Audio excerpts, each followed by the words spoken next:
आप गलत को सजा देना चाहें, ये आपका अधिकार है, ये कानूनी अधिकार है। आपको कुछ गलत लगता है तो आप उसके खिलाफ अपनी कार्रवाई कर सकते हैं, लेकिन प्रोसेस तो पूरा किया जाएगा ना। ये कोई कोवर्ट ऑपरेशन थोड़ी ना चल रहा है, एक देश का दूसरे देश के खिलाफ की छुप के सर्जिकल स्ट्राइक करने चले गए और फिर ये सोचा कि उसके रिटर्न में कोई कार्रवाई नहीं होगी। बहरहाल मैं आऊं आपके पास, शिवसेना की ओर से हमारे साथ किशोर तिवारी जी जुड़े हुए हैं। किशोर जी देखिए, आज राणा दंपति को लेकर मुंबई सेशन कोर्ट ने जो कहा, मैं वो भी आपके सामने और दर्शकों के सामने कोट करना चाहती हूं। उन्होंने कहा कि राजद्रोह का मामला राणा दंपति पर साबित ही नहीं होता है, राजद्रोह लगाना गलत है।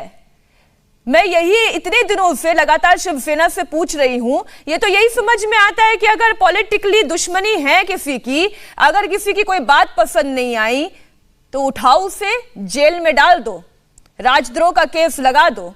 मुंबई सेशन कोर्ट कह रहा है ना, राजद्रोह का मुकदमा लगाना गलत है, ये मुकदमा चलाना गलत है। वो सेशन कोर्ट का ऑब्जर्वेशन है।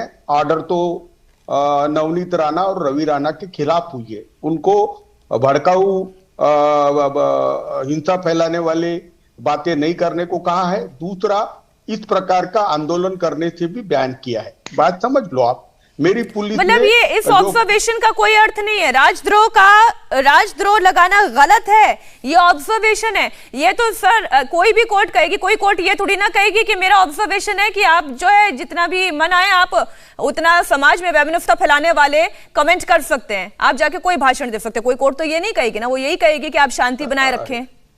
मीनाक्षी जी, उन्होंने ऑब्जर्व किया है, हमारी चार्जशीट आने पर निर्णय आएगा। आप उसके भरोसे ये मत कीजिए। लेकिन आज जो हो रहा है, राज्य सरकार और केंद्र सरकार की जो डायरेक्ट फाइट हो रही है, ये तो बहुत अनफॉर्चुनेट है। मुझे लगता है प्रजातंत्र की हत्या हो गई है।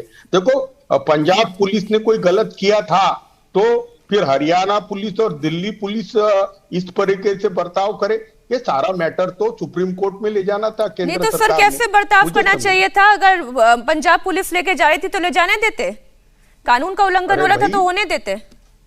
नहीं, पुलिस ही कर रही थी ना। तो पुलिस अगर कुछ गलत करती है तो पुलिस पे कार्रवाई होती है, अकाउंटेबिलिटी फिक्स होती। हरियाणा पुलिस उनको इंटरसेप्ट करे और फिर दिल्ली पुलिस एफआईआर लॉन्च करे। देखिए, इसके लॉन्ग टर्म में बहुत रिपल्केशन आएंगे। मोदी जी एक तरफ तो कोऑपरेटिव फेडरलिज्म की बात करते हैं, दूसरी तरफ तानाशाही कर रहे हैं। महाराष्ट्र में भी जितनी अशांति मचाई है, ये बीजेपी ने मचाई है। सर मुझे आप ये थोड़ा सा समझाएं, मुझे बात समझ में नहीं आई।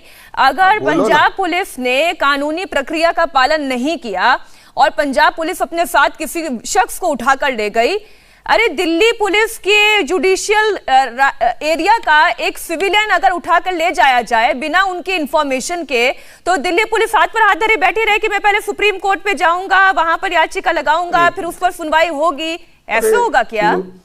नुपुर शर्मा, पुलिस अफसर अकाउंटेबल रहेंगे अगर उन्होंने हाईकोर्ट के डायरेक्टिव या प्रोसीजरल फ्लॉ किया है तो। लेकिन जिस तरीके से काउंटर अटैक हुआ है, तो अमित शाह जी ने बोला है कि बग्गा किसी भी हालत में पंजाब न पहुंचा जाए, तो पहले तो ये लग गए हरियाणा के सीएम, पूरी पुलिस उतार दी। उसके बाद पंजाब पुलिस के खिलाफ अपहरण के चार्जेस भी बुक कर दिए। ये सरासर दो राज्यों का टकराव है, इससे बीजेपी एक्सपोज हो गई है। मैं समझता हूं कि बग्गा को कोई राहत नहीं थी। बग्गा के खिलाफ में क्या सबूत है, ये नुपुर शर्मा यहाँ क्या बोल रही? ये दंगाई आदमी है, ये कानून को तोड़ता है बार बार, और पुलिस वाले इंटीमेट करके पकड़ने जाते तो क्या बग्गा मिलते? अरे जिसको केंद्र सरकार और गृह मंत्री साथ दे रहा है, वो आदमी को इतना सहज नहीं पकड़ सकते। मतलब मैं बड़ी हैरान हूं कि ये सत्ता की भाषा है, ये अहंकार की भाषा है। मतलब जिसके पास में सत्ता होगी वो अपने हिसाब से, दरअसल बाकी जी मुझे ये समझ में आता है, इसको जस्टिफाई इस तरीके से पॉलिटिकल पार्टीज करने की कोशिश करते हैं। मैं एक मिनट आ रही हूं नुपुर जी आपके पास, कि जिसकी लाठी होगी उसी की भैंस होगी, उसे उसी तरीके से चलाएगी।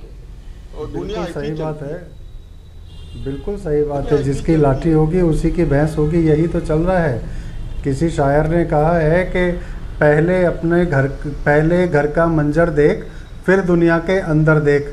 यहाँ अपना घर तो संभाला नहीं जा रहा है, दुनिया देखने की कोशिश हो रही है। जो लगातार महाराष्ट्र में हुआ वही पंजाब में भी होगा। ये तो किस्मत वाले थे बग्गा जी के दिल्ली पुलिस जागृत हो गई, हरियाणा पुलिस ने मदद की, वरना तो पंजाब पहुंचते पहुंचते जैसे नवनीत राणा पर राजद्रोह का केस लग गया था, हो सकता है बग्गा जी पर भी राजद्रोह का केस लगा दिया गया होता पंजाब पुलिस के द्वारा। ये पंजाब के जो लोग हैं, पंजाब की जो सरकार है, ये खालिस्तानियों के सहारे से चलती हुई और इस तरह का आतंकवादी अराजकतावादी व्यवहार कर रही हैं, जैसे बग्गा कोई आतंकवादी हो गए। इस तरह से सर्जिकल स्ट्राइक किसी आतंकवादी के खिलाफ की गई होती तो समझ में आता था। महाराष्ट्र में नारायण राणे केंद्रीय मंत्री थे जब उनको रत्नागिरी से उठाया गया था, खाना खा रहे थे, खाना खाते हुए जबरदस्ती उनको धकियाते हुए लेके जाया गया। ये जो सरकारें हैं ये व्यवहार इस तरह का कर रही है कि जिसकी पुलिस है, पुलिस गलत नहीं होती है, पुलिस को निर्देश देने वाले गलत हैं। अब सरकार का मानना पुलिस की मजबूरी है, जिम्मेदारी है, क्योंकि राज्य सरकार के अधीन पुलिस काम कर रही है। पुलिस अपनी तरह से अपने आप से कभी गलत नहीं करती है। पुलिस पे अगर दबाव डाला जाएगा, उसको निर्देशित किया जाएगा, मुख्यमंत्री और गृह मंत्री उसको निर्देशित करेंगे कि भैया तुमको ऐसा करना है, तो पुलिस की तो मजबूरी। इंडिया टीवी हर वक्त हर जगह डाउनलोड करने के लिए सर्च करें India TV news Google play store या ऐप स्टोर पर।